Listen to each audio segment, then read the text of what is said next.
एक रहस्यमयी शाम एक छोटे से गांव के किनारे एक पुरानी हवेली थी।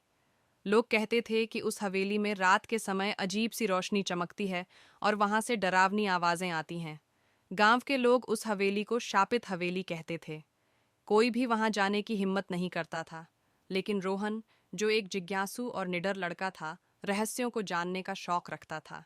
एक दिन रोहन के दोस्तों ने उससे मजाक करते हुए कहा, अगर तुम सच में बहादुर हो तो उस हवेली में रात बिताकर दिखाओ। रोहन ने उनकी बात को चुनौती के रूप में लिया और रात को एक टॉर्च और अपना कैमरा लेकर हवेली की ओर निकल पड़ा। हवेली बाहर से जितनी डरावनी दिखती थी, अंदर से और भी ज्यादा खौफनाक थी। दीवारें टूटी फूटी थीं और मकड़ी के जाले हर जगह लटके हुए थे। रोहन के कदमों की आवाज गूंज रही थी, जिससे सन्नाटा और भी गहरा लग रहा था। एक पुरानी घड़ी हवेली के बड़े हॉल में टंगी थी, जिसकी सुइयां 12 बजे पर अटकी हुई थीं। जैसे जैसे रोहन अंदर बढ़ता गया, उसे एक हल्की सरसराहट सुनाई दी। उसने सोचा, यह तो हवा की आवाज होगी। लेकिन तभी उसे किसी के चलने की आहट महसूस हुई। उसने अपनी टॉर्च उस दिशा में घुमाई, पर वहां कुछ नहीं था। हवेली के अंदर एक बड़ा कमरा था, जिसमें एक पुरानी कुर्सी और एक भारी सी अलमारी रखी थी। अलमारी पर एक टूटा हुआ ताला लटका हुआ था। रोहन ने हिम्मत करके अलमारी खोली। अंदर एक छोटा सा संदूक रखा था।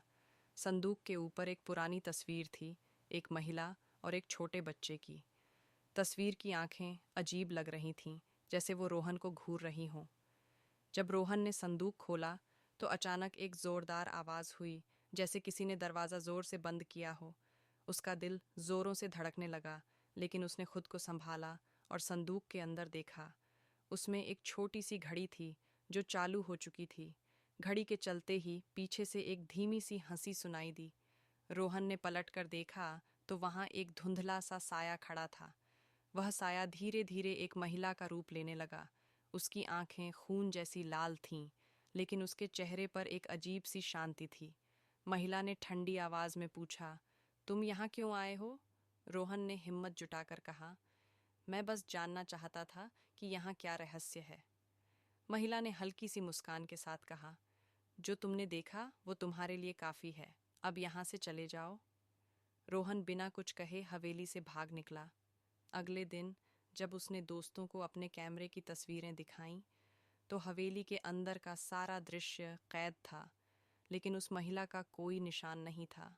तब से रोहन ने उस हवेली की तरफ कभी कदम नहीं बढ़ाए। लेकिन उसके दोस्तों के लिए यह एक ऐसी रहस्यमयी कहानी बन गई, जो आज तक अनसुलझी है।